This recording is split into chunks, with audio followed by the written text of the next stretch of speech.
Good evening, everyone. My name is Dr. Sean Oban. I am the board chair for the Council on the Arts. Welcome to the 2025 North Dakota Governor's Awards for the Arts. Tonight, we gather to celebrate the incredible contributions to arts, culture, and heritage that make our state such a vibrant and unique place to live.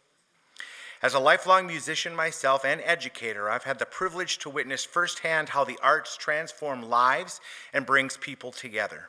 North Dakota's creative community is remarkable, and it's an honor to recognize their achievements tonight.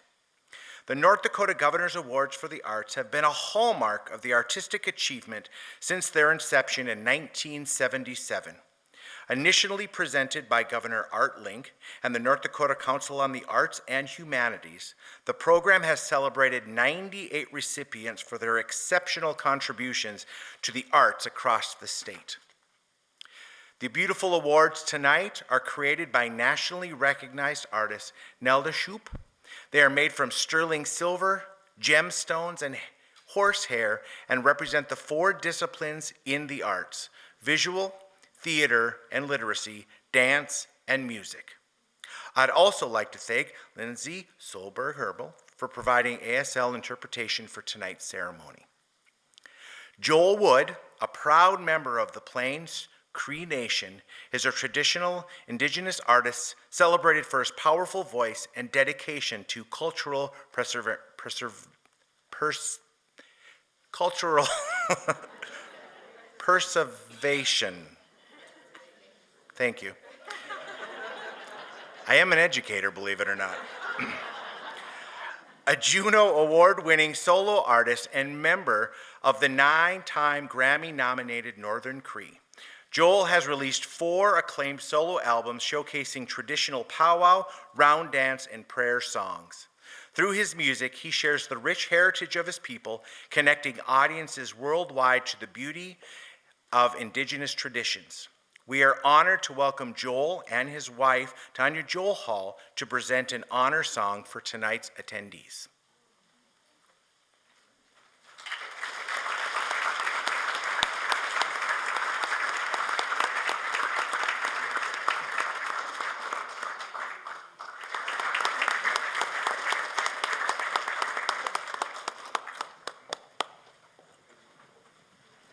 Thank you, Joel. Now I'd like to introduce someone whose leadership and support have been instrumental in fostering this commitment, Governor Kelly Armstrong. Governor Armstrong has not only championed our state's heritage and culture, but has also endured that the arts remain central to North Dakota's identity. Please join me in welcoming Governor Kelly Armstrong.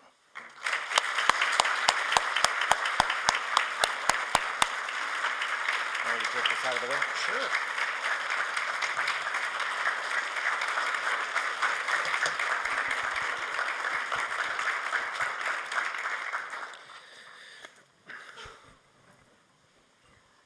Thank you, Dr. Oban, for that introduction and for your continued dedication to education and the arts. Thank you for flubbing a word, so if I do it second, it won't be as bad. And good evening to everybody. Tonight, we celebrate the people and organizations that enrich our communities and preserve our heritage through the arts. The arts are a reflection of who we are as North Dakotans, resilient, innovative, and deeply connected with our roots. I am not much of an artist. I think my musical talent ended with a recorder. The last thing I drew was a turkey.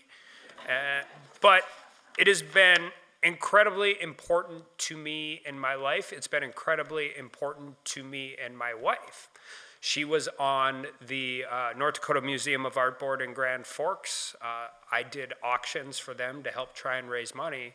But I think most importantly, the story I will always remember is we were at a North Dakota Museum of Art auction in Grand Forks, and she was in law school. I had just started practicing as a lawyer. We were so broke we couldn't afford to pay attention. And there was this really fantastic large painting done by Marjorie Schlossman, and it was a live auction, and we had talked about how much we could afford to buy, whether or not we could get it, we had a cap, and we decided that we were going to bid to a certain point. And as any good auction goes, they made sure that the wine was flowing, and people were in the spirit of bidding. And so by the end of the evening, when this painting came up for auction, my wife and I were in different parts of the room, and we're bidding against each other. But that's not the best part of the story. The best part about the story is the artist, Marjorie Schlossman, who we were the only two bidding. Sooner or later, we figured it out that we should maybe not bid each other up. But it hadn't gotten to its reserve yet.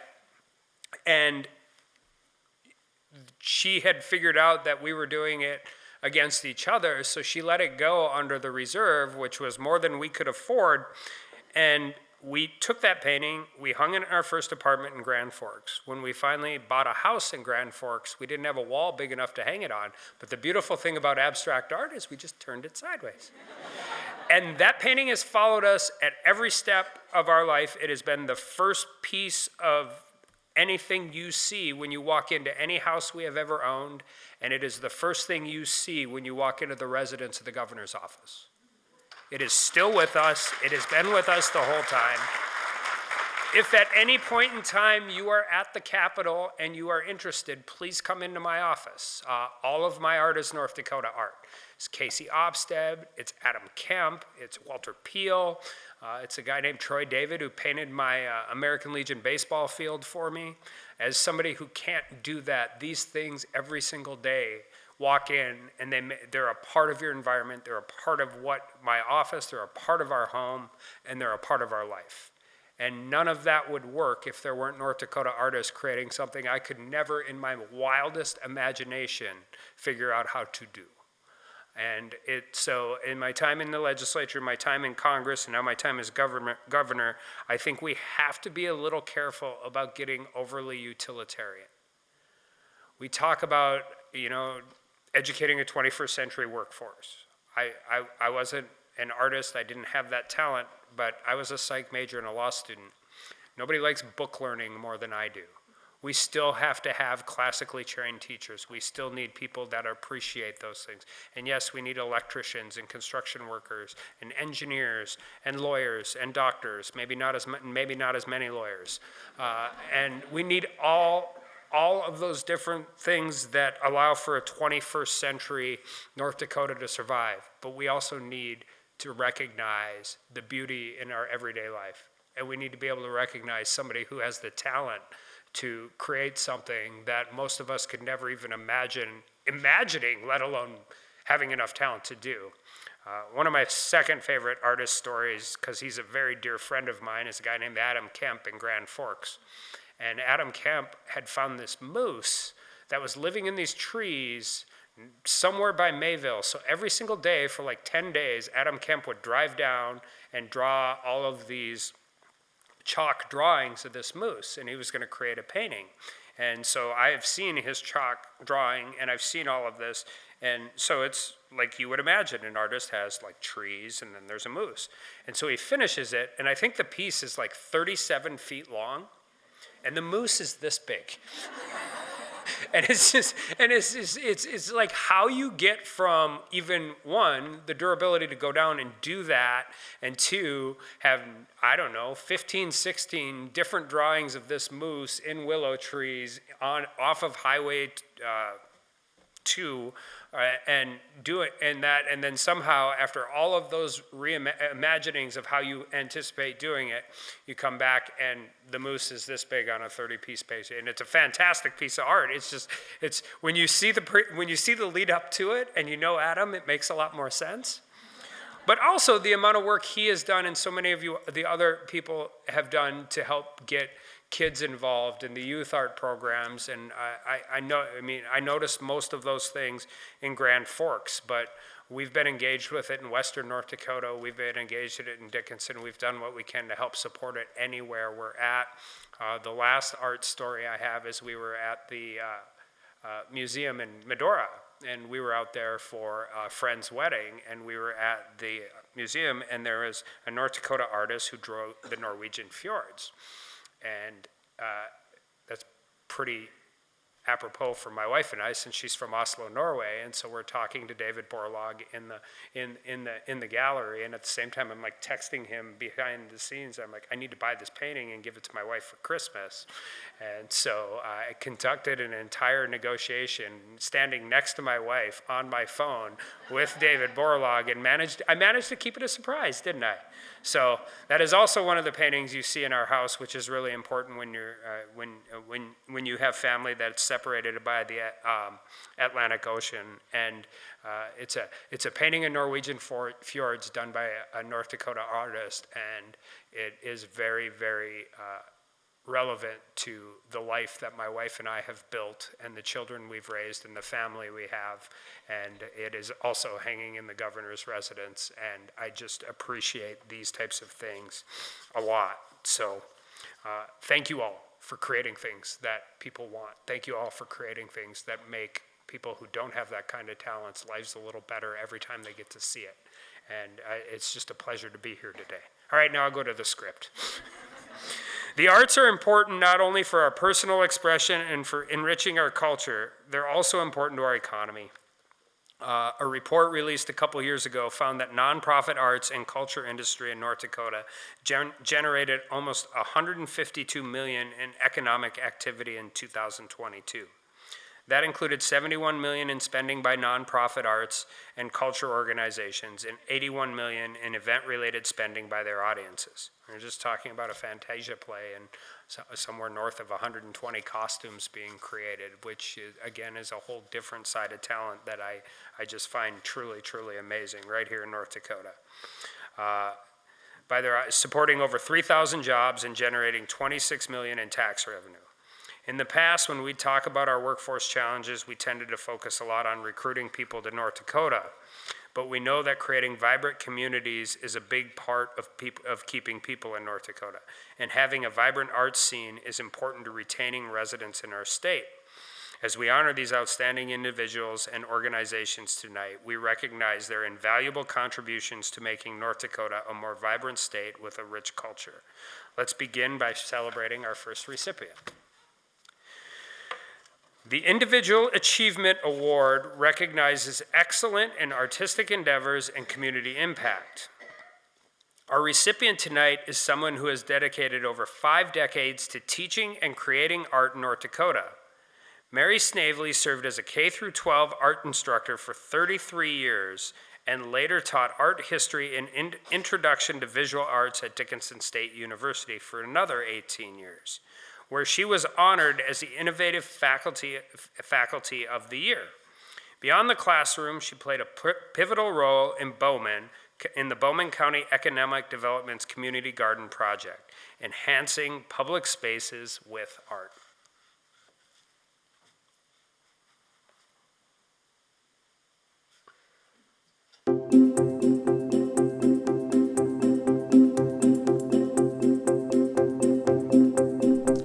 My name is Marie Snavely. I live in Bowman. I'm a retired educator. I suppose that I was interested in art from the time I was a child.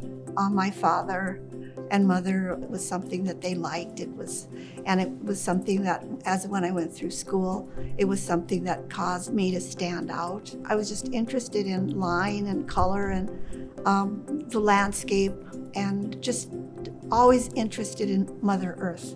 I just went to college and took one art class and then took another and took another.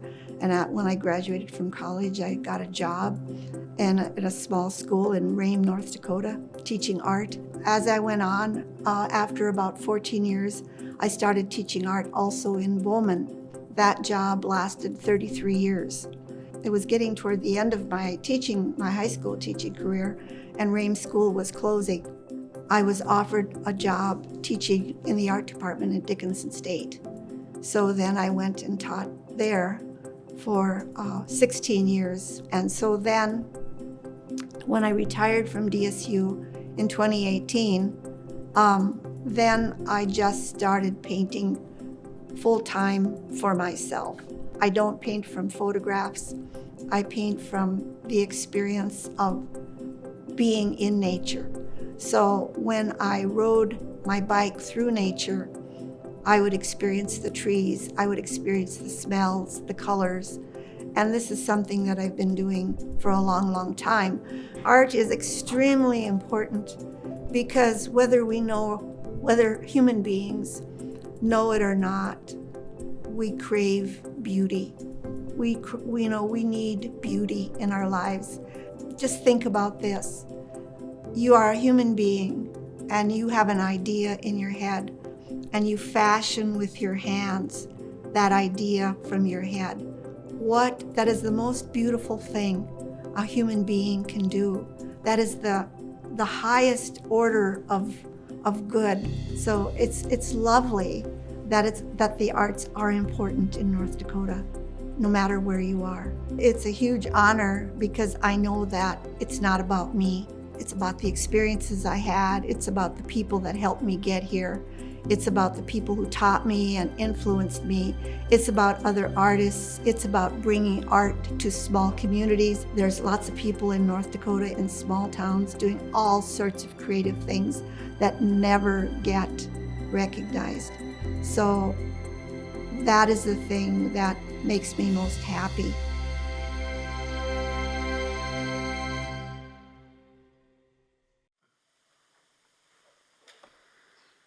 Please join me in honoring Marie Snavely.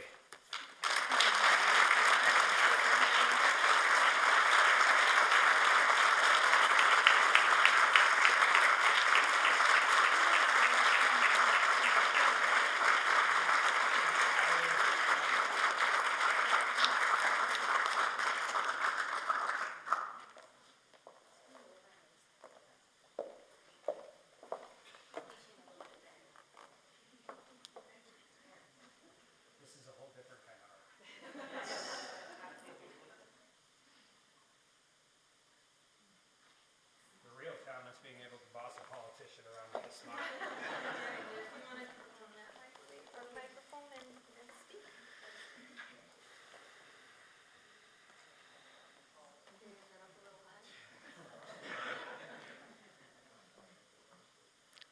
Hello everyone. Can you hear me? No. A little closer. Okay, a little closer. How about now?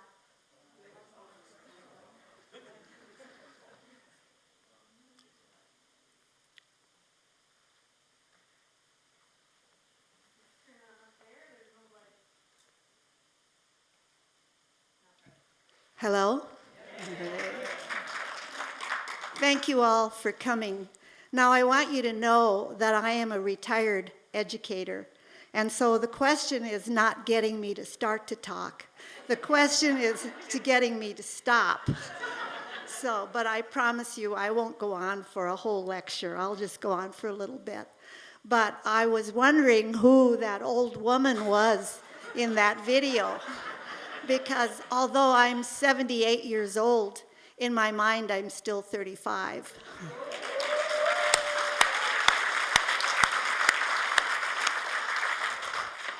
And really, my philosophy was beautifully presented in that film about the arts and beauty and how I feel like the most wonderful thing a human being can do, and let me say this again, is you get an idea in your mind and you can fashion it with your hands. And that it doesn't matter whether you're baking a cake, whether you're working in your garden, whether you are writing a speech, whether you are being the governor and collecting art, but this idea of making and doing and just being is so fabulous. And for me, art is personal. It's my personal experience. It's bearing my soul. And I'm not sure where this comes from, but this is the thing that has saved me in my life through enormous grief and enormous joy. And I wish for each one of you the ability to do something, to do, to make, to be, whether it's dance or writing or singing, it doesn't matter. Just do and make and be. The next thing I want to talk about things that are so important is North Dakota's Council on the Arts. And all through my career, a teaching career, I have received many of these grants. And that is, some of the grants were $300. And to a classroom teacher, a $300 grant is an enormous gift. You can take the students to the moon, and you can say, and they'll say, when do we leave? Because you can do things with that you didn't even know you could do. So the Council on the Arts is very important. The North Dakota Recs and Parks and Recs Department had a grant in 2022 where I went to Fort Abraham Lincoln and painted in plein air for a whole week. And then I had a class, and I did give a painting or two to the Parks Department, and that was a fabulous experience. It was fabulous for me, and it was fabulous to be able to share this with the people who I was able to talk about the arts. Bowman itself has had there was a commerce grant that they gave through the economic development of Bowman County. And with that grant, I painted a mural on the side of the public library, which was a stepping stone to the Theodore Roosevelt Library in Medora, because it was my interpretation of the Badlands around Bowman, and so that how we are tied together by the landscape. Another mural that I painted was on the side of the Bros building, and that I made a deal with them. I said, I will paint a mural, a 140-foot mural on the side of your building if you plan a green space park for the back of a public library. So I painted the mural, and they created a plan so that we could have beauty for all of the residents of North Dakota. The person that I really want to thank most is Lynn Brackle for nominating me. Lynn Brackle, and very nice, his family is all here, passed away a year ago. This is a little hard. Just a minute, give me a second. He was a wonderful friend. He and I biked almost 4,000 miles through the nature that I paint. And he was a musician. We connected with our artistic natures. He was very, very supportive, and he nominated me, and I am very grateful for him, and I'm very grateful to the Brackle family for all of the music that they have provided over Bismarck and his family. They are still playing music in care facilities and in senior citizen facilities, and they have fostered a lot of love of music for a lot of people in southwest North Dakota. So I am very, very grateful to him. I'm very grateful to my late husband, who said to me early in our marriage, Marie, I'm not going to support you. You need to develop your own skills. And so I am very grateful to him for being so encouraging. I am also extremely grateful to my daughter Sarah, because every artist you need someone to promote your work, and you need a critic. And she has been a lovely, lovely critic of my work. Not in a negative way, believe me, but she can say, Mom, look at that inch over there. You need to do something about that. And I say, well, I thought I was finished. And she'll say, no, you're not. So I want to thank her. Family is extremely important. And I am so grateful to Mother Earth. I am so grateful to the trees, the air, the landscape, because I found out that it is what makes me go. It is what makes me get up in the morning and be so grateful for this life and for the people that surround me in my life. One other thing I want to talk about, because it would be remiss if I didn't say this. When I was teaching at DSU, I had students from all over the earth. And I was grateful because the earth came to me, the world came to me. I am a farm girl from New England, North Dakota, but the world came through me, through all of these students from everywhere. And I found out that every student wants the same thing. They all want the same thing. It doesn't matter where they're from. It doesn't matter their cultural background. It doesn't matter those kinds of things mean nothing. They all want a cheerleader.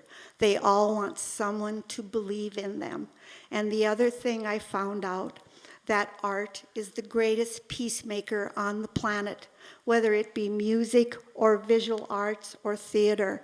Because if you look at the art of other cultures, you cannot hate a people whose art is so beautiful and so wonderful, even though you don't understand it particularly totally at that moment. But it will be life-changing. And the ability, and I was so fortunate to have this time when I could see the work from China to Russia to Africa to Australia. That was life-changing. I am so grateful. There are so many other people in the world that deserve this award, but I am totally grateful and humbled, and I thank you very much.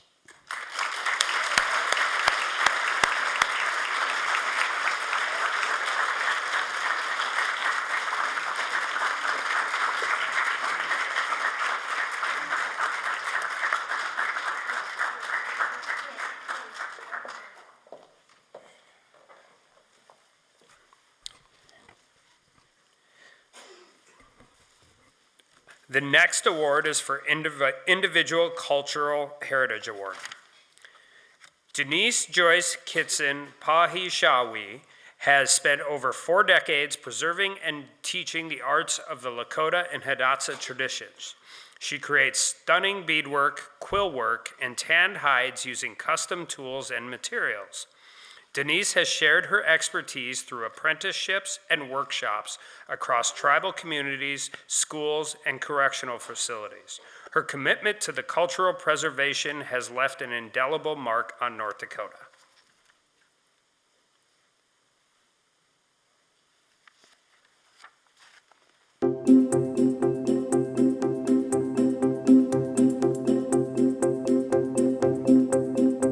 My name is Joyce Kitson. My Indian name is Pehinsawin, which means red hair woman. I was named after my great-grandmother. As I grew older, I started to learn art, drawing art in schools, learning English, and I started to bead. And I have 6 teachers and 8 years of teaching under masters. But the art that I did during that time when I was 7th and 8th grader, I could write poetry, I could draw and color and paint. There's quite a few I've done here. Just one was repairing a teepee with a buckskin hide, and one was supplying a buckskin hide for the galleries so they could lay things on the buckskin hide. So there's just nothing I haven't really done besides, do the reproductive work, because some of the work was damaged and had to be reproduced. I just think that it's so powerful when we can keep the Native American traditional folklore alive. And the Hidatsa bird quill is very sacred, has to be taught by the elders that have the right to teach. So I had 2 elders teach me, Mary Elk and Naomi Black Bear. So I was really fortunate for 2 years to be under their teaching. If you look at things through the eyes of honor, you look at love. And love covers everything and makes things go so much smoother, because you know that love is in it. And teaching is the best way that people can learn. And it's ongoing. Being around people, fellowshipping, sharing, giving, everything, that's a form of art because we have ways that we can get along to do that, to make that happen. I was surprised and I felt like crying because I never wanted attention. I wanted my grandma, my great-grandma, to have all the attention.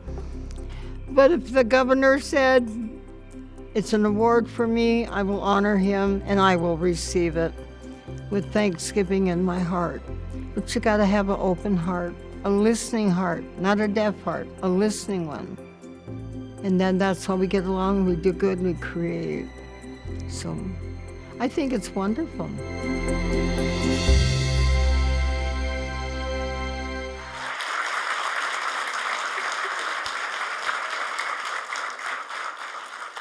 Please join me in celebrating Denise Joyce Kitson.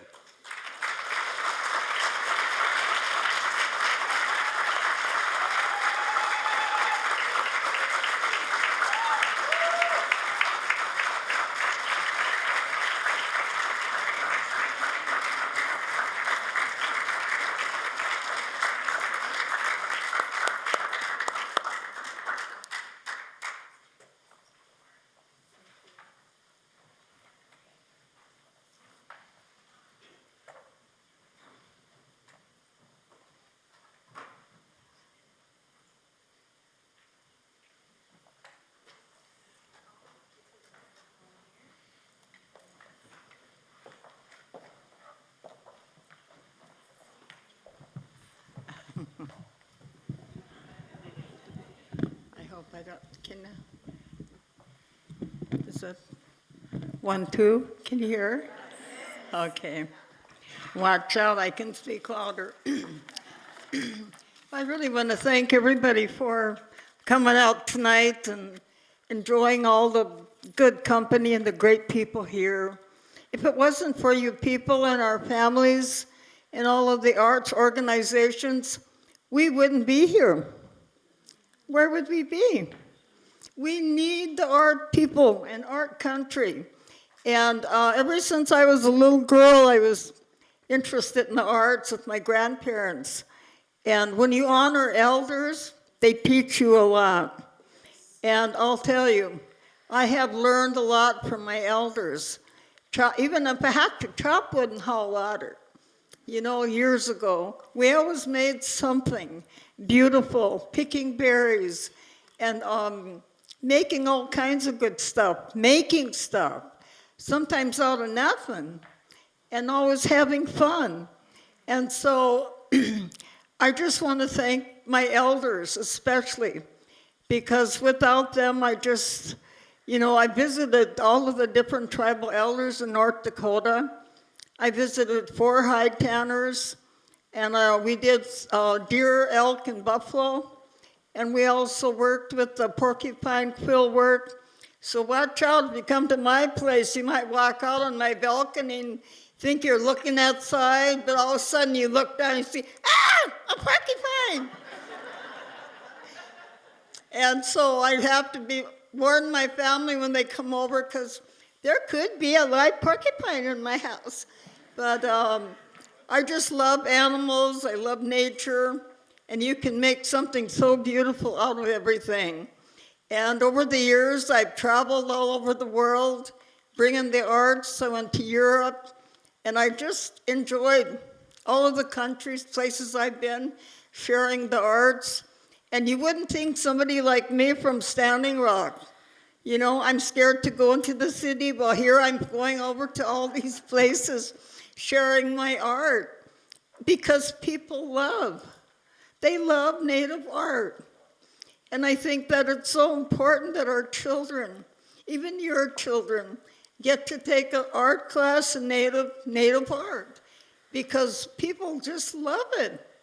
There's so much traditional and contemporary art that we can do and make things beautiful, and have open sales.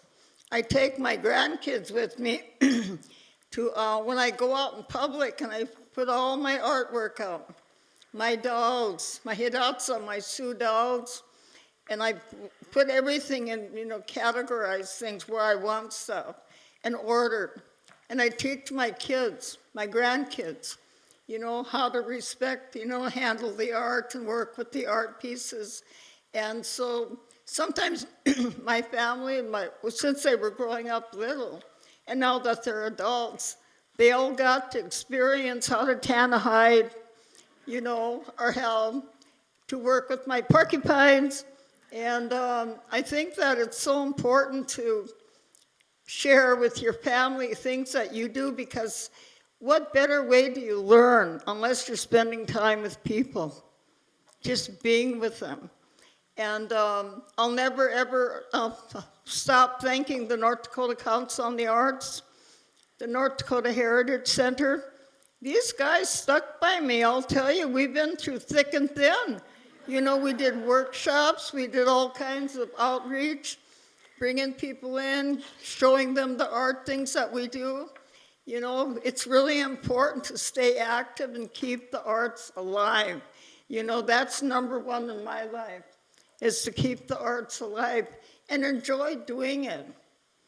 Because when you enjoy what you do, other people want to do it too. And so when I'm out in a school, like a grade school, if I dropped one bead, if I was doing my beadwork, if I dropped one bead, all the students, all of them would just jump for that one bead.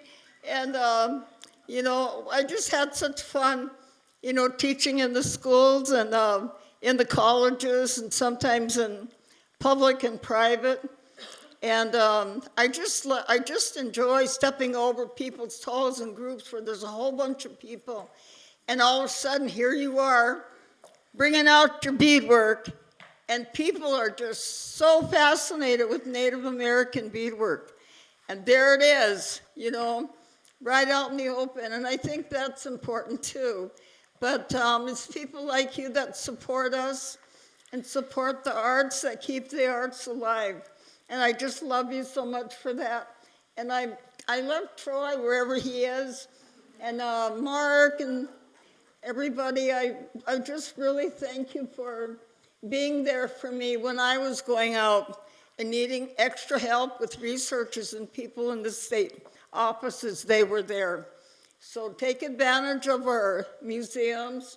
Mark, there's new people in there now, but for artists to do that with research, because it really helps make your art beautiful too, and keeps you going.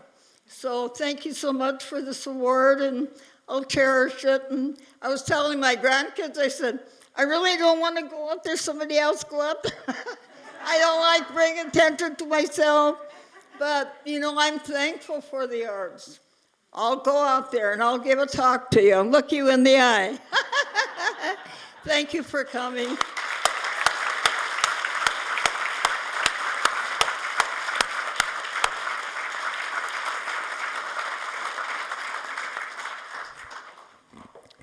Next, we have the Nonprofit Art Organization Awards. And first, we will honor two incredible organizations making significant contributions to the arts in North Dakota. Our first recipient is Arts for Vets in Grand Forks. Founded by Kimberly Fornes Wilson, this organization connects veterans, active duty personnel, and their families with the arts, offering workshops, events, and exhibits that foster creative expression and community.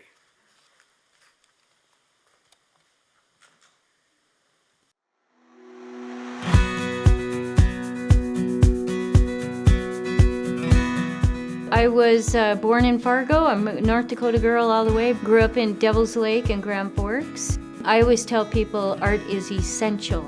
It offers people really rich picture ways of getting along and building something beautiful and cooperating with each other to have a collective vision. So I feel those things are super important for a community, and I've spent my life doing all kinds of things like that. So that's my experience with the arts, and brought all that when the veterans in town came to me and said, we want an art program. So we started 9 years ago with 9 9 veterans and their family members, and we've exploded up to 1,900 people that used our programs and stuff this year. We have a lot of vets in our family, jib on both sides of our family, a lot. So, grew up with the conversations, know the issues, all that. I was totally honored to do it. And the particular issues when we began were many of them wanted to tell their veteran stories, and they didn't feel like there was any approachable venue to go do that. I showed them that there was, but they didn't know that at the time, So we started doing little shows. We'd do pop-up shows like at the libraries and various places, and they got to see that, yes, there are bridges into the arts community and the community at large. We have all ages, which is really cool, and each age has a different, subject matter they might want to talk about, or a different angle about being, because it's, the timing in history that they have stories to tell. And then you have a group of people that are, honorable with integrity, all that, and they don't ask for help.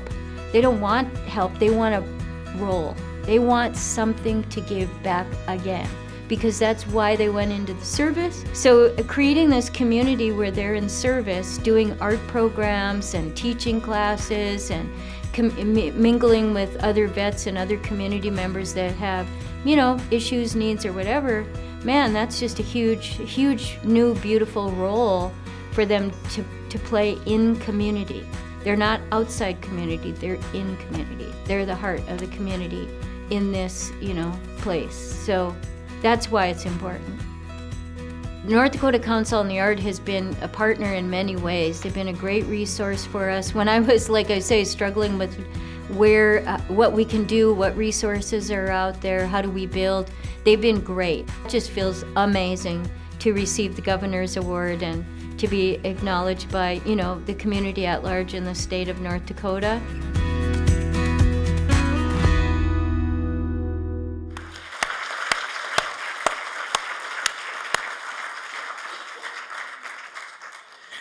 Accepting on behalf of Arts for Vets, join me in welcoming Arts for Vets Board President Cassie Peterson and Board Member Sonia Broomskill to the stage.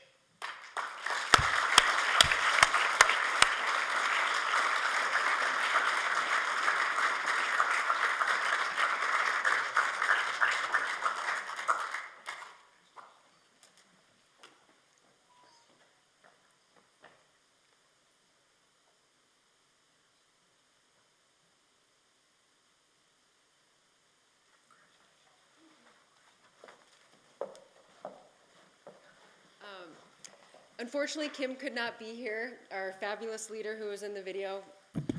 Unfortunately, Kim could not be here. She's our fabulous leader who was in the video, who spoke so well about our program. She is under the weather. But Sonia and I are here, and we so appreciate this opportunity to be able to showcase Art for Vets, and it's very humbling to be a part of this ceremony and learn about all the other individuals and organizations and businesses that are supporting the art community. It's a really beautiful event, and we appreciate the Council of the Arts and the Governor and the First Lady, all the groups that were nominated, people who were put in the nominations.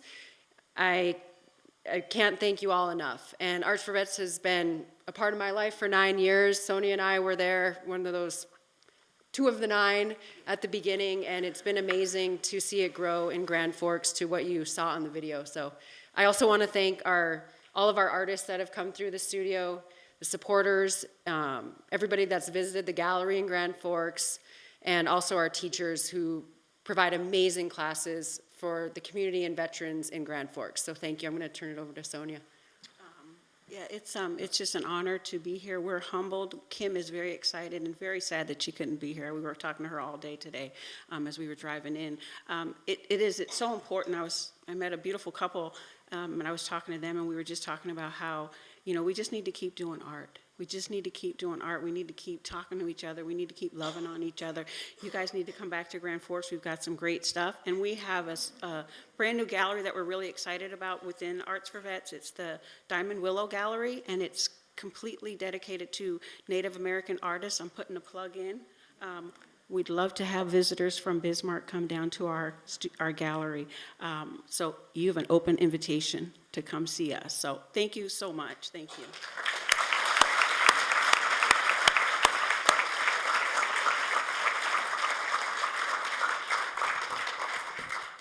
I didn't really need a reason to go back and see my old friends in Grand Forks, but now I have one. Our second honoree is the Minot Symphony Orchestra. For nearly a century, the MSO has been a cornerstone of Minot's cultural scene, blending student, community, and professional musicians. Their educational outreach, including the recent Carnegie Hall Link Up program, has inspired the next generation of musicians.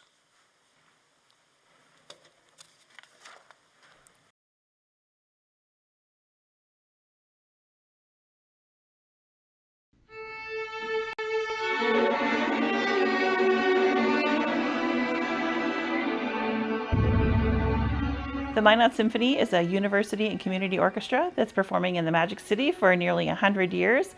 It is a really unique blend of student, community, and professional musicians. The Minot Symphony Orchestra and Minot State University have been connected at the hip for about a century now, and it's just a wonderful partnership. Has been in place for so long, creates so many opportunities for students, for faculty, for staff, for the entire community, and music and music education is a really important part of what we do at Minot State University. I started playing in the symphony a long time ago when I was a student here at Minot State, and I guess at the time it was kind of a filler, but I really enjoyed it, and over time I've learned to love it. It's been a great experience, and now I get to play alongside some of my former students, alongside friends. What I really enjoy about the Minot Symphony Orchestra is two things. One is watching students play side by side with their professors who are professionals. They have their doctorate in music performance, and watching those relationships grow and develop. It's truly a magical moment watching them perform side by side on the stage. And the other thing is from the audience perspective, when people leave the hall, they're in a much better mood. They're more happy, they've got a spring in their foot, and they're usually humming along to the last song that they've just heard. It's been really something to see the symphony evolve. I've been very fortunate to play for the last 7 directors, and they're all unique and exciting in their own ways. You know, they're certainly different, and there's great things about each one of them, and I've really enjoyed that part of it, to experience them and to see the symphony grow and change through the years also. It's a wonderful legacy. We look at the students who have been students at Minot State University, have graduated from Minot State, have had these opportunities to be on stage and to perform with the symphony here, have gone on to get advanced degrees, advanced training, become professional musicians, and now are part of symphonies or part of other music companies around the country or around the globe. They got their start right here in Minot, North Dakota with the Minot Symphony Orchestra. That's really exciting. The Minot Symphony Orchestra simply would not exist without our collaboration with Minot State University. They provide the professors, they provide this beautiful hall for our performances, and the opportunity for our musicians as well as our patrons to attend our performances. Of course, without the support of the North Dakota Council of the Arts, the state government, the state legislature that approves funding that's matched by the NEA, none of this would be possible. The support from the community is wonderful. There's a lot of musicians on stage, and it's an expensive undertaking, and we couldn't do it without the support of the community. The North Dakota Council of the Arts is really good to us. Every year we get grants from them. Minot State University and the Minot Symphony Orchestra are incredibly grateful for this recognition from the state of North Dakota. And what a great testament for the Minot Symphony Orchestra on its upcoming 100th birthday. And we're just very grateful and very thankful for this recognition. So thanks to all who may help make this happen.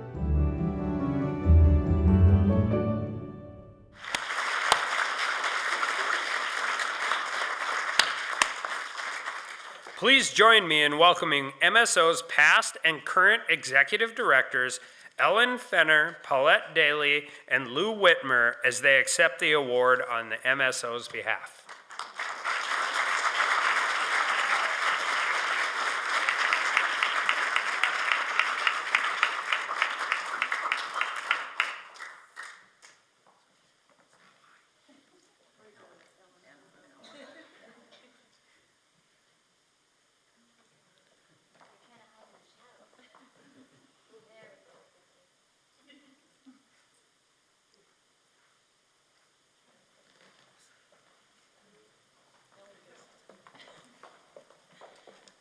Well, Governor Armstrong and First Lady, North Dakota Council of the Arts, and all of our state legislators that are here tonight, thank you. Thank you for your support of the arts.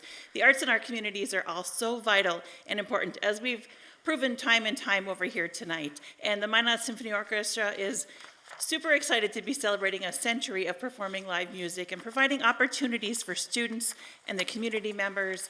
And the support through the Arts Council has enabled all three of us, current and past executive directors, to attend professional development.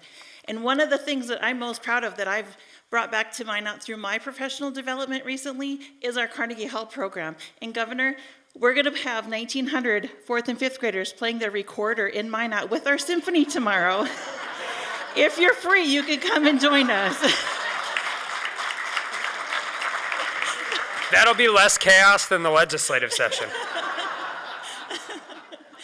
But in all honesty, we had it last year, was our first program, the Carnegie Hall Link Up program, and we're super excited to bring it again tomorrow. It's called Link Up, the Orchestra Moves. So we're going to demonstrate to the students through song how music moves. They'll see how the instruments move, how our body moves, and what a mindset music can do for our everyday lives. And so one thing I want you to remember is music makes us happy, right? We all want more happy people in our communities. So how you can encourage that and support that is by showing up. Showing up to the performances, to the exhibits, to all of the things that the artists have to offer, because without you, we're simply rehearsing. Thank you for this award.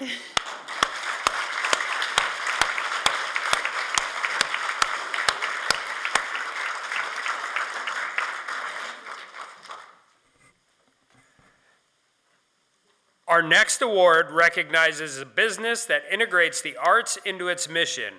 This year's recipient is Indigenized Behavioral Healing, led by Dr. Tammy Jolly Trottier, based in Belcourt. Dr. Jolly Trottier uses art therapy to address generational trauma and promote healing in her community. Her innovative approach combines traditional Indigenous practices with modern mental health strategies.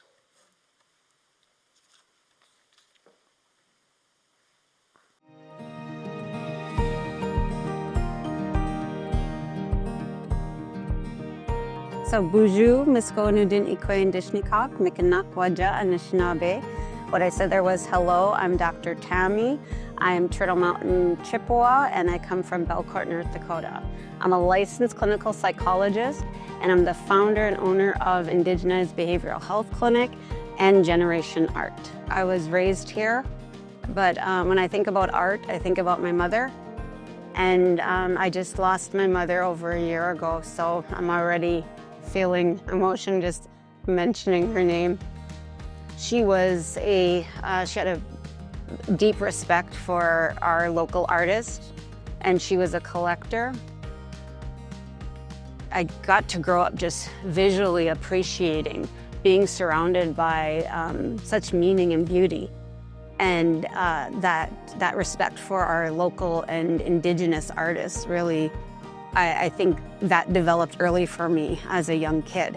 I was never somebody who was really good at art, and that changed for me after I had a traumatic incident during childbirth about 14 years ago.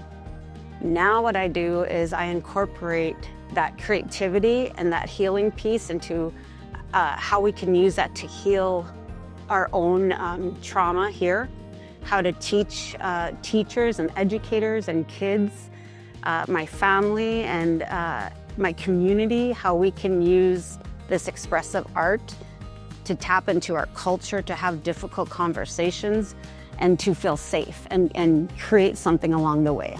I think that living on the reservation and growing up here, you're able to really tap into the beauty that our community has to offer. One individual that I've been working with since 7th grade, and she was literally my teacher, her name is Deborah Gorno. She's a tribal member, and I couldn't put words to it, but she would call it, that's her labor of love. And I had to remind myself of that I'm doing this in order to not only put an image of hope in our community, but to see hope in action. So anybody who's worked at Generation Art with me, volunteered, I appreciate them, and I know I still count on them to come and and help us in this endeavor of getting art and healing out to the community. And at my clinics, at the IBH clinic, my team there, that I'm so appreciative. Thank you very much to the North Dakota Council on the Arts.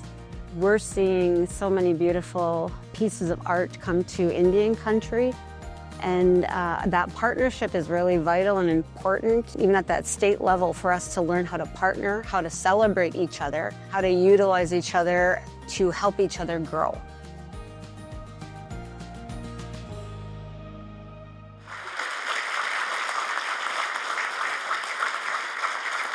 Please join me in welcoming Dr. Tammy Jolly Trottier to the stage.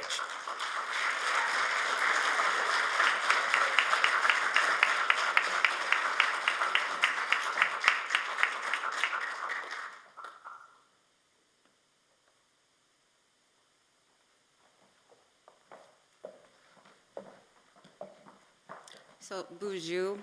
I'm just going to take a moment before I speak to have some humility and offer respect to all of my elders in the room. That's something that we're taught, that before you start to teach or talk, that you make sure you acknowledge all of your elders. So I'm acknowledging you here, and I'm overwhelmed with gratitude and thankful to our Creator. And I think what we're all searching for in life is some kind of meaning, some purpose, and we're searching for somebody to maybe feel a void that we have, and that's something that art is able to do for me.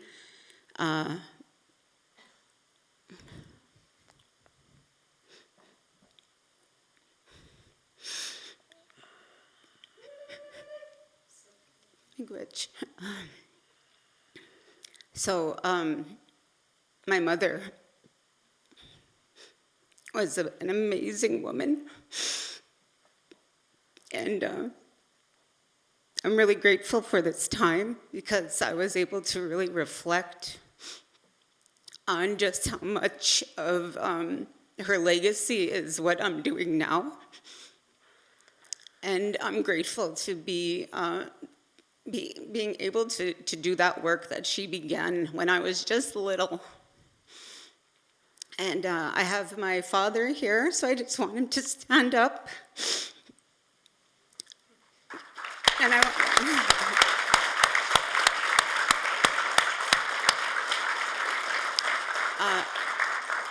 he was a strong man who was up for a challenge, and he married a fierce woman.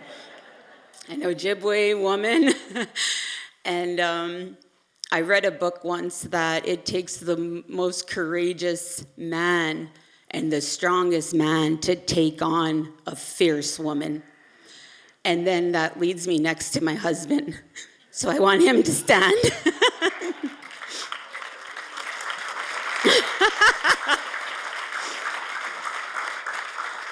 And thanks to men like this, who have that courage to let women lead, have a voice, be the healers, and to lift them up.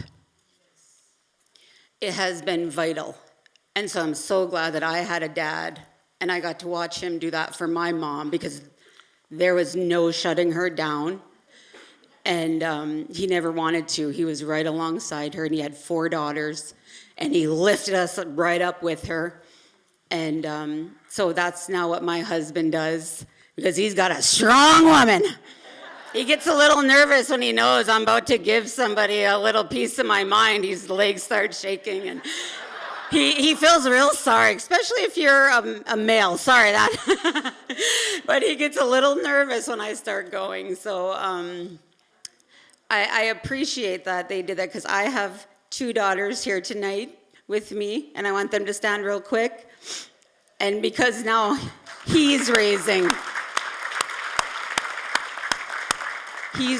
our next female leaders, our Ikwe, our women, who are going to hopefully find these men out here who are wanting fierce people, so that because we're here to change the world, and in this time women know how to heal, and people have to allow us opportunities like this to have that voice. So I just want to say how grateful I am. Tara is the lady who nominated me. Tara, can you stand up? Is she gone right now? Well, Miss Tara, way in the back.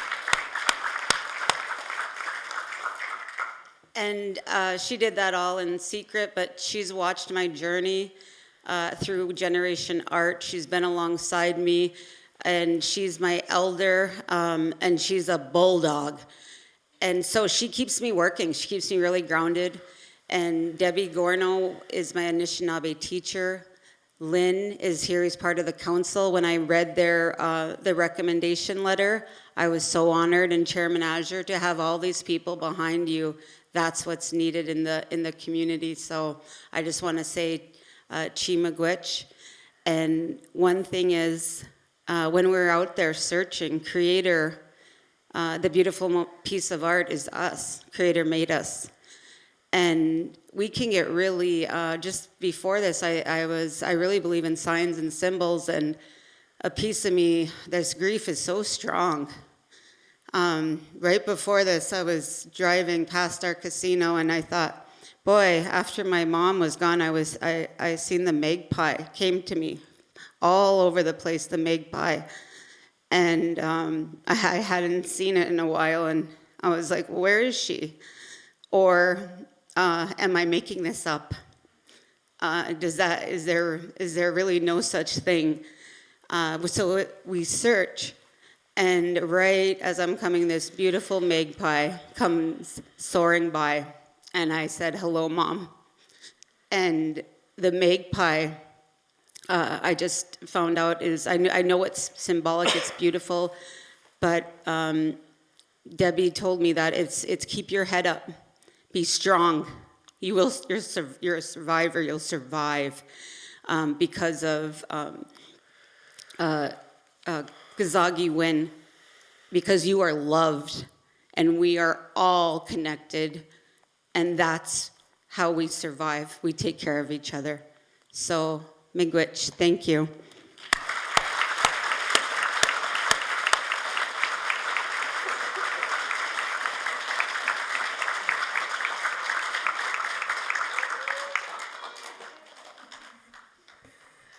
The Arts and Education Award highlights an institution fostering creativity and learning. This year's recipient is Bismarck State College Theater Program. For 85 years, this program has inspired students and enriched the Bismarck-Mandan community through storytelling and performances that celebrate North Dakota's cultural heritage. Many of its alumni continue to contribute to the arts locally and nationally.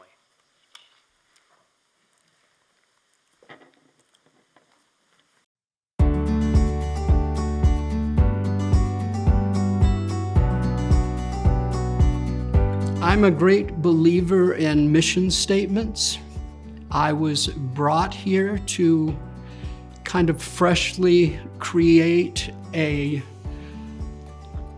student-centered theater program. It wasn't about training people to go on and become stars. It was about setting up situations on a day-to-day basis that would interest them, challenge them, excite them. The arts hold a mirror up in front of our face and allow us to see the reflection of the world around us, to understand ourselves better, our community better, our next door neighbors better. The arts consistently asks the difficult questions of us. We teach people the importance of storytelling, communication, collaboration, friendship. Many BSC theater students and alumni refer to other members of the program as family. So that's sort of gives you a glimpse into how people feel about the program. I think one of the things that makes BSC theater unique is that we've never tried to be a traditional theater program, and that we are a program that really has tried to embrace technology as much as possible. And I think it's important for our students to be ready to adapt and to change and willing to be self-starters and entrepreneurs. And that's one of the things that we embrace at BSC. And I think that's why it's important for our students to get that hands-on experience and learn to embrace technology and technological change. What Dean and Dan have now taken, they have just exploded what is possible for BSC Theater. It is dazzling, the last 3 or 4 productions. I did 45 productions here, and that's 3 or 4 of the very best have been the ones on that stage, the ones I've seen them do. So I'm a lucky man. I came at the right time to the right place, was surrounded by the right forces and the right people in order for me to do a life's work that I set out to do. And I'm very proud of it and very happy about this piece of recognition. Our graduates have gone on to work in Hollywood, they've worked on Broadway, and just the recognition that what we've been doing and the fact that we've been doing it a little bit differently than everybody, I think is the highest honor that you could possibly receive, and I'm extremely grateful for it.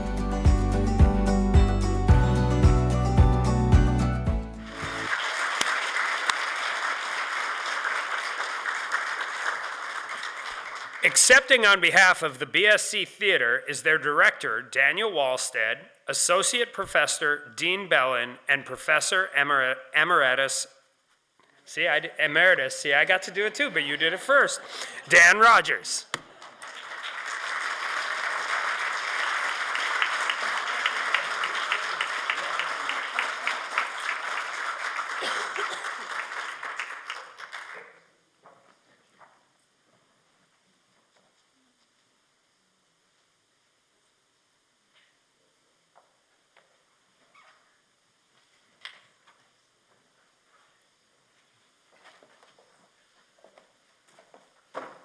Hello, everybody.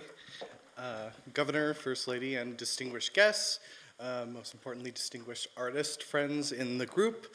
As the newest member of the BSC Theater team, I'll start off. My name is Daniel Walstead. I feel very privileged to be able to be part of this program and to be able to stand here. As a theater actor and educator, I understand emotion. I have all of them, and I will show you them now. An artist's journey starts very early. You know, we have the great fortune of working with students in their collegiate years mostly, but we are certainly aware that most artists' journey begin much earlier than that. And so I would also like to recognize my mom, Jeannie Walstead, who's here. Hi, Mom, wave.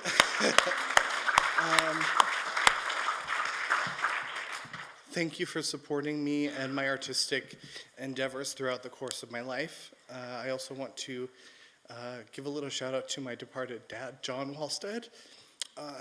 Thank you for encouraging me and lovingly calling me professor years before I actually had the opportunity to be one. He would be very proud to see me as part of this team. He knew that that was my path before I did. On that note, if you are a parent of an artist, would you stand up, please? If you are a parent who has an artist at any level, please stand.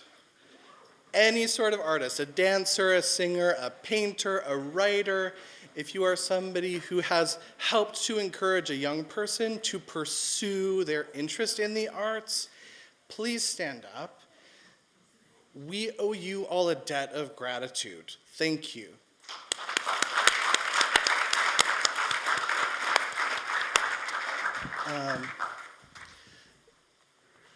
BSC Theater has been a part of my life for quite a long time. When I was a teenager, my very first theatrical production that I got peer pressured into auditioning for because I was a young boy who could sing, was directed by Jane Grace Stewart, who is lovingly referred to as the First Lady of Bismarck Theater, was a professor at Bismarck State College for quite a long time. In that production, I was introduced to this world of theater and storytelling that I didn't know existed, and I developed, through her encouragement, my love of theater and storytelling. And I remember her looking at me, pointing and saying, "You, kid in the back, you've got something," you know, and I pursued that through high school. When I was a senior in high school, I went to what I later found out was an award-winning production of this play, The Laramie Project, at Bismarck State College, because a bunch of my friends were actors in it, directed by this gentleman right over here. When I watched that play, it completely changed my perspective of what was possible, what the arts could do. It confronted head-on very difficult topics of conversation in the 90s and early 2000s, LGBTQ issues, HIV/AIDS. It faced those things bravely, and as a young person growing up in North Dakota, it totally opened my eyes to what was possible in the arts. Then, I continued to pursue theater in college. Later on, I was able to be a part of what I refer to as, for me, my pivotal theatrical experience, which was actually being a cast member in a production directed by Dan Rogers over here. And after my experience working on that show, what I thought I wanted to do with my life changed because of that man right there, who sat me down and said, "You're not done exploring this theater thing. You need to keep going, you need to keep digging, you need to go to grad school for this. I see this so clearly for you as this safe world that you can art in." And so now, full circle, now here I am teaching in this program that opened my eyes and set a path for me, and I could not be more grateful. Thank you.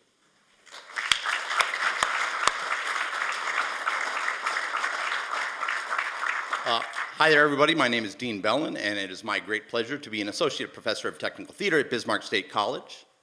I would like at this time to thank the Bismarck State College community. Specifically, I would like to thank Interim President Brent Sanford. I'd like to thank Dr. Daniel Leingang, Dr. Kim Wiseman, and Dr. Maureen Murchie, who all put us in a position to succeed. So thank you all very much. Also, BSC has a long history in theater. I would be remiss if I did not mention the memory of Edith Ramstead Hughes, the memory of Jane Grace Stewart, and the memory of J. Michael McCormick. I would also, yes.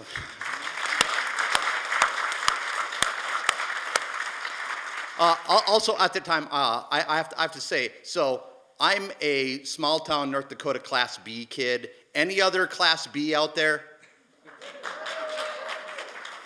Right, let's hear it for Class B. So, it's hard growing up in Class B, right? But in small places come big things. And I would not be where I am today if it weren't for the many mentors that I have had that have come from rural communities. Art in rural communities matters. At this time, I would like to thank Kelly Flagel, John Marks, Vicky Chapolis, Wayne Kisher, Luther Froggatt, and Dan Rogers, all people from small communities who went on to make big art.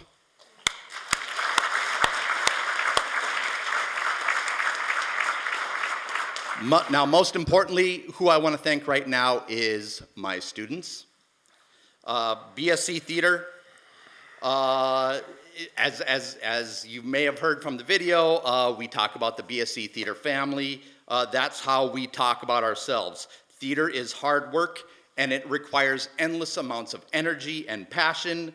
And thank you to the BSC Theater family for giving and giving and giving and coming back again, again, and again. We at BSC Theater will never stop making theater.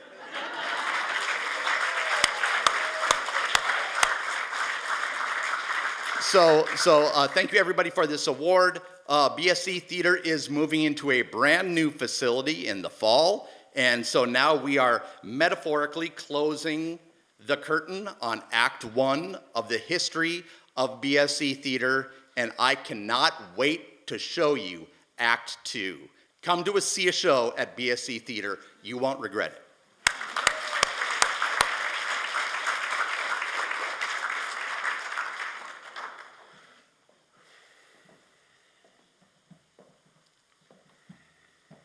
Well, first of all, I would like to thank Dean and Dan for bringing me into this journey. I have been retired for a while, though staying very active in the Bismarck Mandan theater community. I would, however, point out that their fashion sense is so damned intimidating that I had to spend all day yesterday trying to come up with something.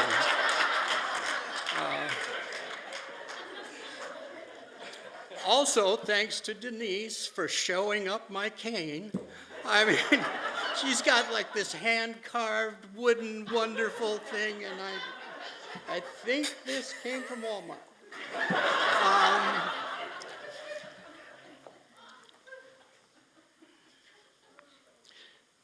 For 33 years, I've had the pleasure and great fortune of being a part of the Bismarck, Mandan, and North Dakota theatrical community. Theater is a communal art form. It is a process, a doing, an event, an experience. It is ephemeral, and it is gone. But in the doing, we all, audience, directors, actors, they say it takes a village to raise a child, it takes a veritable army to do theater. It is never done by a person. There's so many people that we could thank for every single production, because people come out. And why do they come out? A student not long ago wrote me a note saying, what I learned from BSC Theater is that what we do is important. The other award winners today articulated this over and over and over. The arts are important. I get a little perplexed and maybe short-tempered about trying to constantly validate my existence, to try to come up with words that will make art transactional, that make people see the value in dollars and cents. Sometimes I just think either you see it or you don't. Either you as a community want art or you don't. It's a poor place that does not have art. I mentioned in the video that I believe in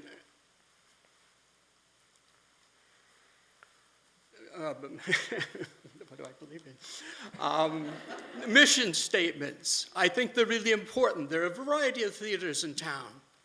And each of them has a mission statement, and each of them reaches out to the people they want to connect with, and they do their job. And you have wonderful children's theater, and you have a wonderful community theater, and other wonderful educational theaters. But for BSC, it's truly an attempt at an educational theater, where the focus is students first and always. That every play that is chosen because students will have the opportunity to engage in meaningful experience, meaningful dialogue, challenge themselves, and grow as human beings. I remember early on, I had just posted a cast, and I was in the hallway doing something, and I heard two people coming up the stairs, and one of them said, "Oh, I don't think I'll be cast." And the other one said, "Oh, I think I will be."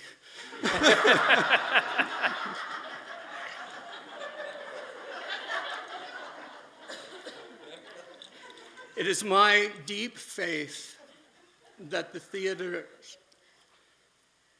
is a validation lab.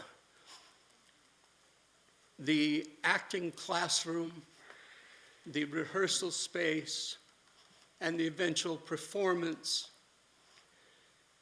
the theater provides a safe place for young people to deal with difficult things. What makes good acting?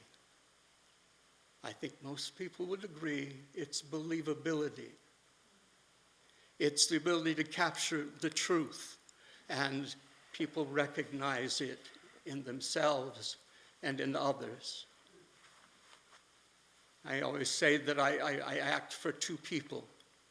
One is the person who says, "Yes, yes, that's what it's like. Listen, everybody, he's telling my story." And the other person is the person who sits back and says, "Oh, I didn't understand. Now I do." That's what art can do.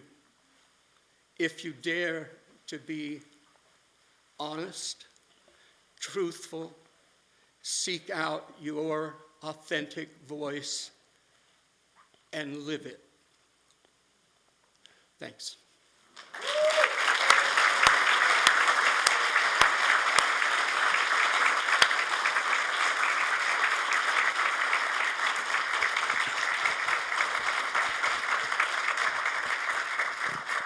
I can tell you how that works in real time.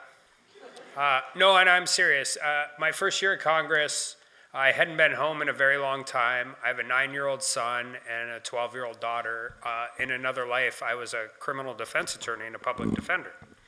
So how do you talk to a 9-year-old about the issues you're talking about, Well, To Kill a Mockingbird is playing in New York on Father's Day. And my wife, who I'm going to announce here in a second, to come up and give the final award, bought us 4 tickets for To Kill a Mockingbird. And we got them late, so we were separated. I was sitting with my daughter, she was sitting with my son. But the night before, my daughter was 40 years old when she was 6 years old.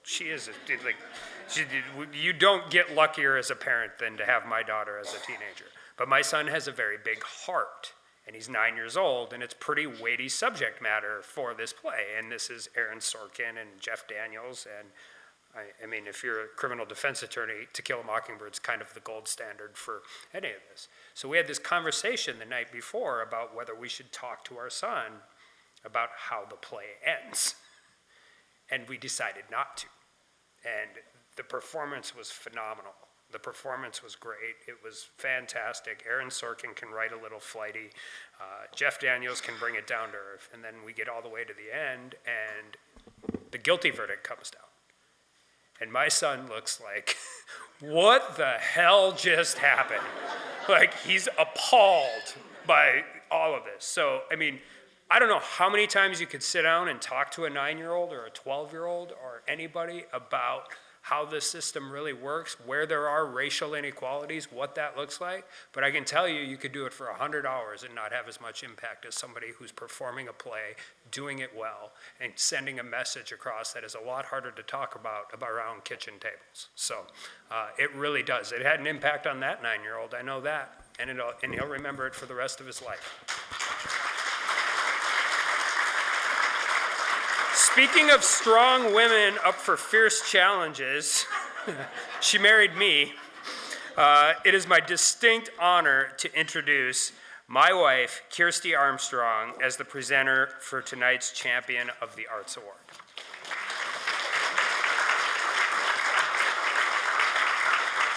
Thank you, Kelly, and good evening, everyone. Professor Rogers, I couldn't agree with you more. Art is so important.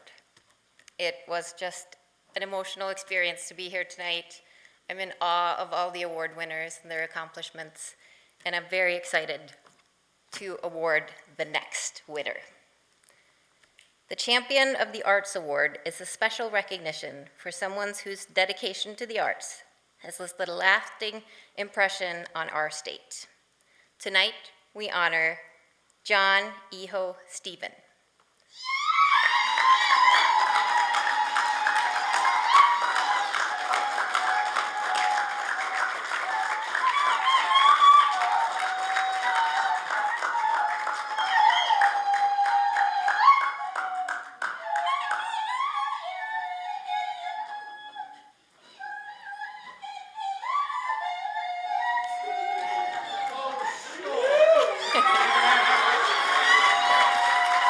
So,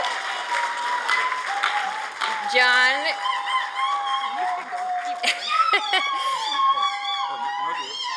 I'm going to explain to everyone what you do. John is a traditional Mahdi musician, a singer, a dancer, and an educator. From his beginnings in South Sudan to his leadership in North Dakota's immigrant and refugee communities. And this is extra special for me as a fellow immigrant. John has used the arts to bridge cultures and create a sense of belonging. So congratulations.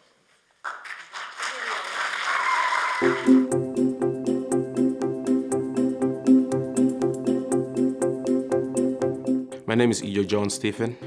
So I left South Sudan. By then it used to be called Sudan before it's separated. The countries were separated.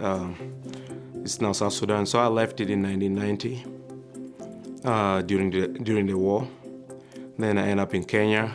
So I spent most of my life in Kenya, then a little bit in the refugee camp, Ijjo refugee camp in Kenya before I came here. I played different instruments. I play guitar also, and I play traditional drums. I grew up actually learning the art. And my parents are very passionate about the culture too, and I think that kind of influenced me a little bit more. When I got separated from my parents, being in the camps and stuff like that, there's a lot of stress, you go through. I found out the instrument is one thing that keeps me calm, like whenever I feel any kind of stress, I grab the instrument, kind of, I feel good, Our songs are our way of recording every event. So whenever something happens, every event, there's a song composed, on that particular event or about that particular event. So you'll find even when we, they talk about, stories, like there's always a song, that they will sing, then they'll say, okay, this song came because of, A, B, C, D, Here, we use it also to educate the young ones, the legacies for the young ones, trying to motivate them. Because some of them, they have their parents here. When we came, we were separated from our parents a long time. Like me, I lost both of them. So if I'm able to make this through, they can also make this. I've been doing music here, I think, since mid-90s, playing these instruments. And I'll say it's close, almost 30 years, to get something like the Governor's Award. I think it means a lot. For me, when it comes to music, you can always relate, So it's a way to bring the youth closer. And through that, you can pass some kind of education through that, and some of them might use this medium to help others in the future.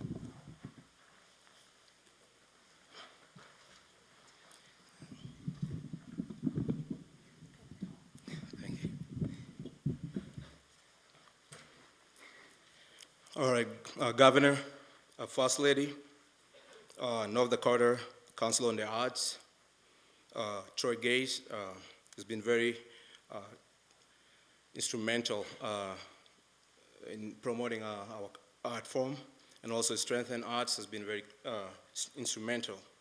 Also among us here, I would like to recognize the South Sudanese Madi community. They're here supporting. I have a lot of the leaders are here.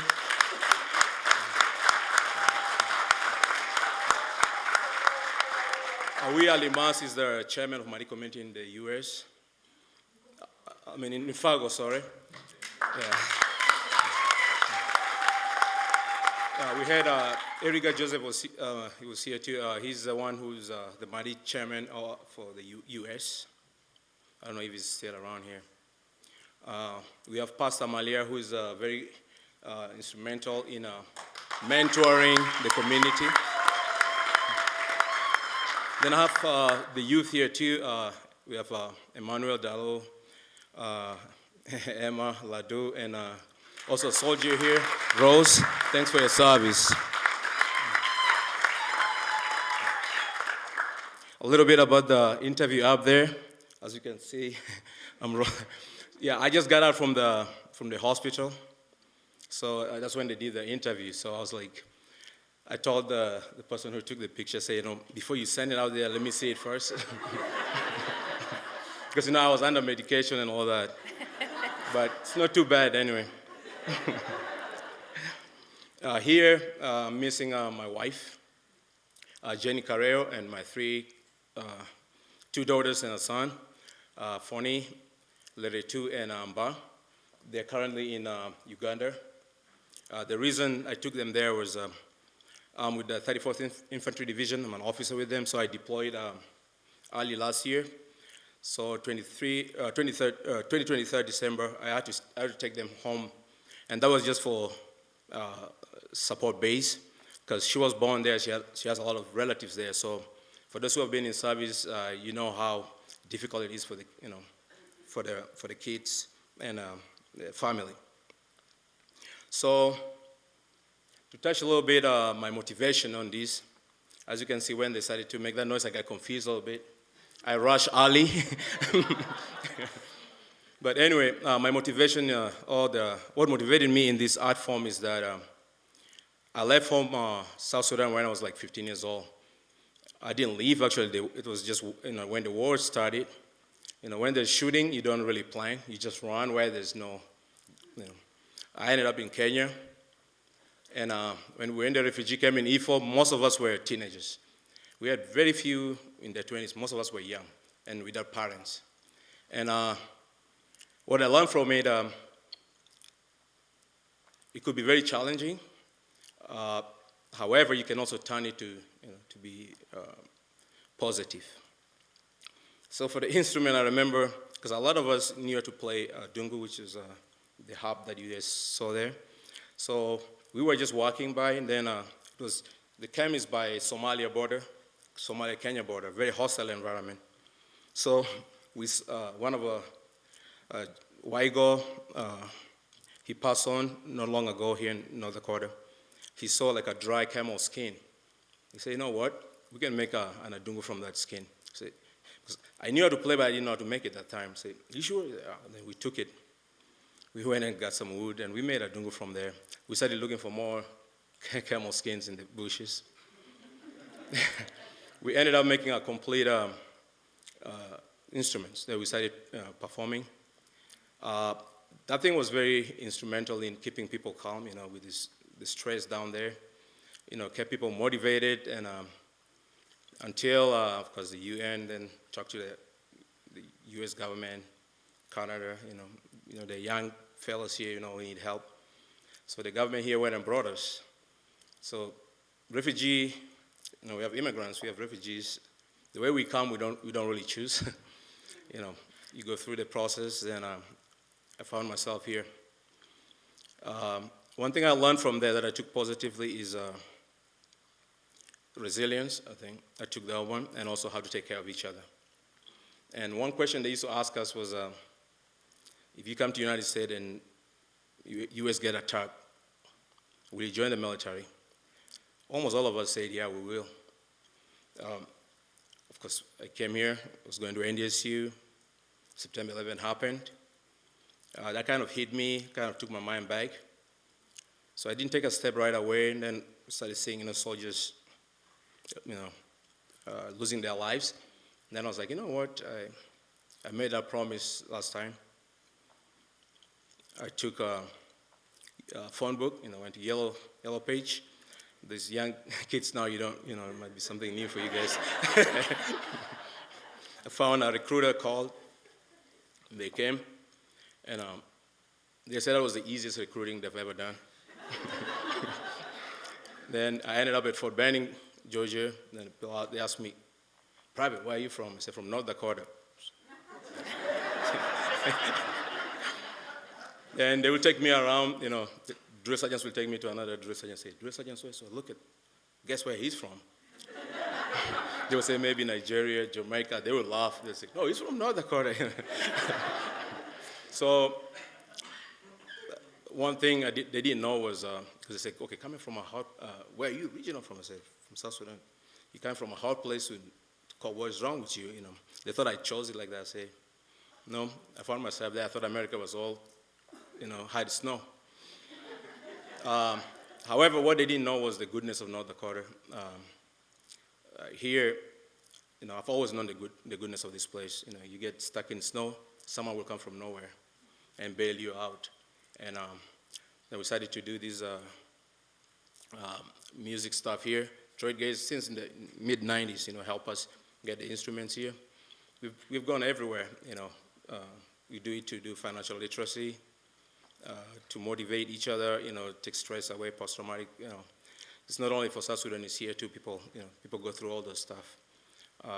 Through North Dakota Council of the Arts, we perform at different nursing homes. One time we played at Jamestown, everyone was dancing, and that just feels really good, when you do that, make people happy. So thanks a lot for the, I'm really honored for this award, and I'm glad the youth are here from South Sudan, and I hope they take, take this place seriously and do your best, have a good work ethics, and it will pay off. Thank you.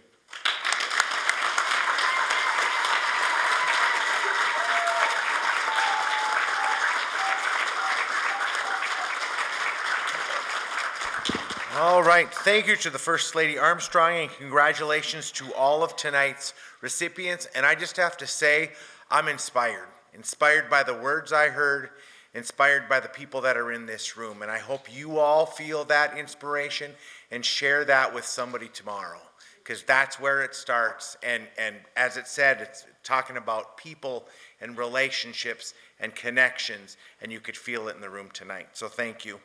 To close our evening, I'm honored to introduce the Executive Director of the North Dakota Council on the Arts, Jessica Christie.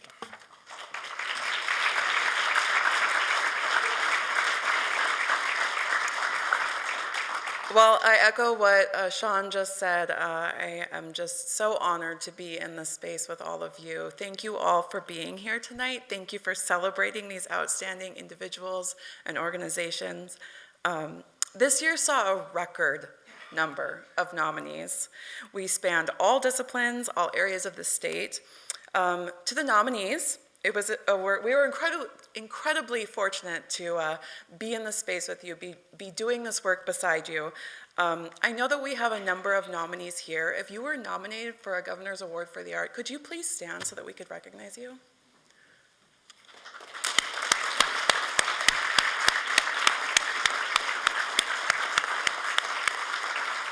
I think we may have some people who are being humble, so thank you to those of you who are still sitting as well. I believe we might have some past Governor's Award awardees in the audience. If we do, would you please stand?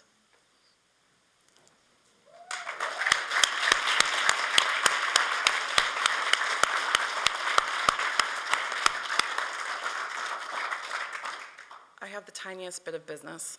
On your brochure, there's a QR code. if you would be so willing to take our strategic planning survey. The council is in the process of strategic planning. You taking the survey, giving your feedback is so helpful to us. It will take you about 10 minutes, and it's just absolutely helpful to us as we do that planning.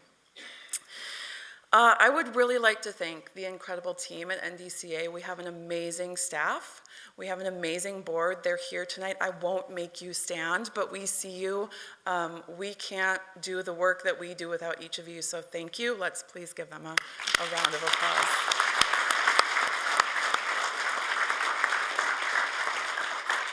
And a special thank you to Governor and First Lady for being here tonight, for presenting these awards. Thank you all for being here, for supporting the arts in our state. It's all the work that we do, every little step that we're doing that can support the work of these organizations, these artists, to keep our work moving forward. So thank you. Thanks for being here, and have a wonderful evening.